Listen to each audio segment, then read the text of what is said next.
please do not start YouTubing until you've watched this entire video.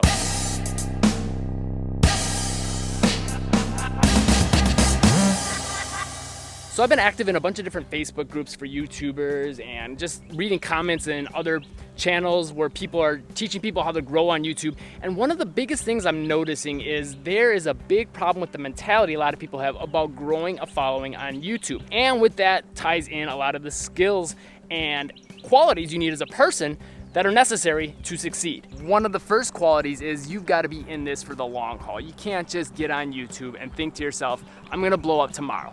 That's not gonna happen unless you're like my wife, who happened to have her first video get 300,000 views in less than a year.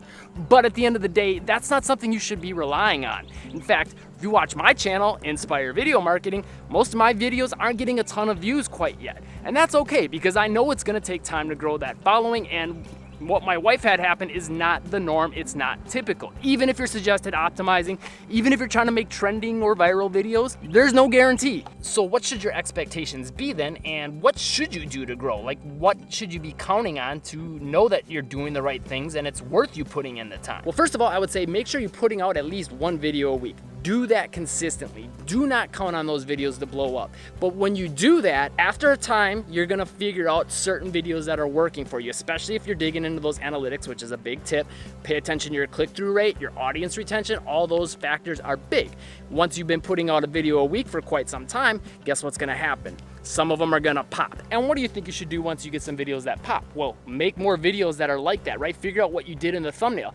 Figure out what you did in the video. Now, I've got a lot of tips on that on my channel, and there's a lot of YouTubers giving advice on this sort of thing that can help you. But at the end of the day, it's gonna be a little bit different for every channel, and you've gotta discover that for yourself. For example, on my much bigger channel, Get Handles Basketball, which has 440,000 subscribers, a lot of those videos don't do well with the typical advice for thumbnails. I do very different thumbnails from what I've always seen suggested by the gurus, and that's worked great for me, and I'm gonna continue to roll with it. Same thing for you. You're gonna be able to figure that out once you're getting out that one video a week on a consistent basis. You'll be able to see, okay, this is the kind of thumbnail that does better for me typically. This is the type of content that works better for me. This is the way I should script my videos and present myself. These are the topics that my people are interested in, and you can make more videos like those ones that are successful. On that note, when you get videos that pop, make more videos on that topic. So an example of this would be, I had a video I made on an NBA player, James Harden. He was the MVP the year before I made this video, and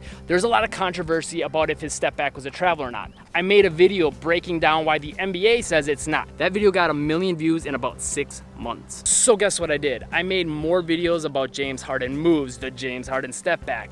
James Harden's step back, is this move a travel, or how can you do this move without traveling? So I made a whole bunch more videos that are very similar with slightly different angles, because I know my audience was interested in that, right? And you should do the same thing. And then on top of that, those videos will tie back into that big video, and that one will keep getting views. You'll keep feeding it by having these videos that are similar. But again, you don't get that to happen if you don't put out one video a week, and I recommend put out one video a week for at least a year before you decide if you're gonna keep doing YouTube or not. I would rely on that. So don't put out a whole bunch of videos in 1 week and just say, okay, I put out 10 videos, I'm gonna blow up. It's not gonna work that way. Instead, pace yourself, put out one video a week, because there's gonna be times where you get busy and you can't keep up, and that way you can kind of drip feed those videos out and keep having content come out.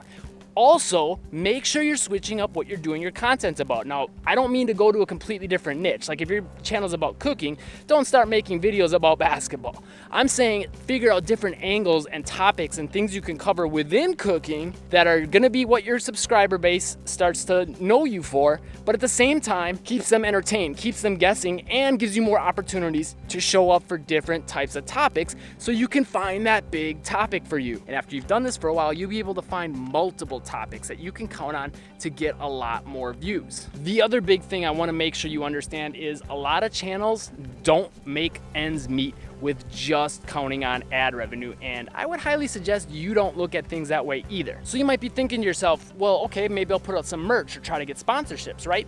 Well, that's one way of going about things, but I think there's a better way to make a lot more income. In fact, I know so because I do this myself. My wife does this herself, and you can 10x your income on YouTube very quickly if you're following this. More on how to do that in a second, but first I think it's important for you to understand why you would need to do that, why you would want to do that. If you're putting in all this time into YouTube and you're not making enough money to make ends meet, it's a lot easier to get burned out and quit, right?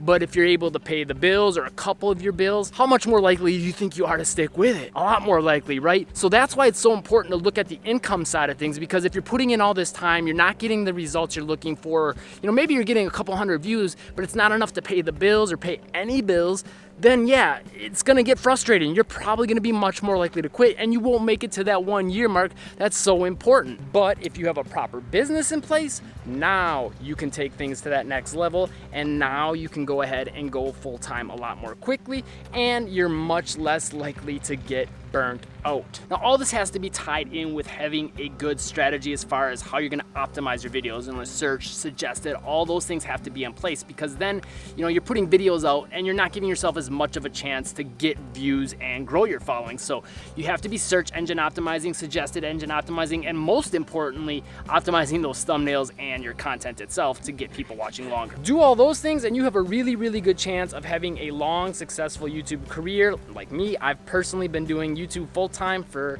about 6-7 years, but again, it's because I don't just do it as YouTube. I have a business built around it, and I've been following all these best practices and things that I've been giving you in this video. So this video here is gonna show you how to make 10 times the amount you would normally make with YouTube ad revenue, and this video will show you how to search and suggested engine optimize. If this video helped, click the subscribe button and the bell icon to catch the newest videos, and I'll see you in one of these 2 videos next.